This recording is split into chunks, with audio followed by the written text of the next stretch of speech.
I don't play with my food. Like, I'm a giver in many ways. But when it comes to my meals, I'm very particular. And I'm the kind of person who values boundaries, especially when it comes to my food. My friends and family know this about me and they respect it.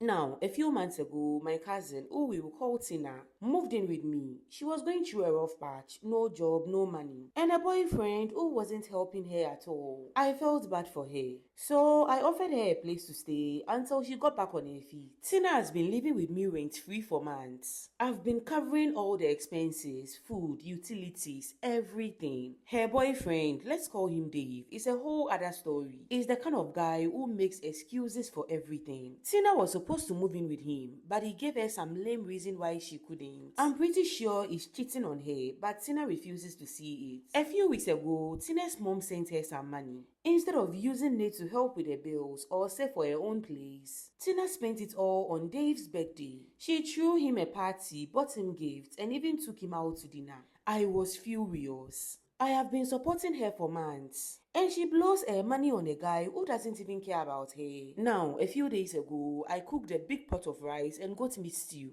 It was delicious, and I was looking forward to eating it all week. I made 4 portions. One for me to eat that night, one for Tina, one for her to eat the next day, and one for me to save for later. So 2 portions each. Tina didn't help with the cooking because she claimed she had a headache. But guess what? As soon as the food was ready, her headache magically disappeared. And she ate her portion with no problem. And mind you, I cooked this food with my money alone. She didn't contribute a dime. The next morning, Tina ate a second portion. I left mine in the fridge to eat when I got home from work. I worked late that day and didn't get back until around 11 p.m. I was starving and looking forward to my meal. But when I opened the fridge, my food was gone. I was pissed. I called Tina's name, but she wasn't home. In my area, you will not even find food to buy after 10 p.m. And so I had to drink Gary Soakins to bed. I was beyond pissed. Tina didn't come back until after I had fallen asleep. The next morning, I confronted her as soon as I saw her. She had the nerve to smile and say,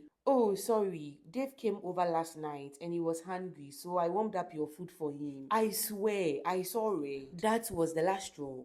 I told Tina to pack her things and leave. She started begging and apologizing, but I wasn't having it. I said, "Enough is enough. You crossed the line and I'm done." She was surprised I was sacking her from my house because of rice and goat meat stew. But she crossed a huge boundary and she knew me. I just couldn't take it. Tina packed her things and left that same morning. She called Dave to see if she could stay with him, but he said no. Instead, she had to go back to our hometown and stay with her mom. Her mom called me, begging me to let Tina come back. She said, "I can't believe you kicked her out over rice and stew." I explained the situation, but she didn't seem to understand. She even called my mom to complain. But my mom backed me up. She said, "My daughter doesn't play with her food. When she says no, she means it." Now, Tina's siblings are calling me, asking me to forgive her and let her come back. But I'm standing my ground. I need my peace of mind. And Tina crossed the boundary she knew was important to me. I just want to know if I'm overreacting. Am I the asshole for kicking out my cousin after she fed my food to her boyfriend without asking? This follower needs your opinions, babes. Please drop some below. And don't forget to follow me for more story times.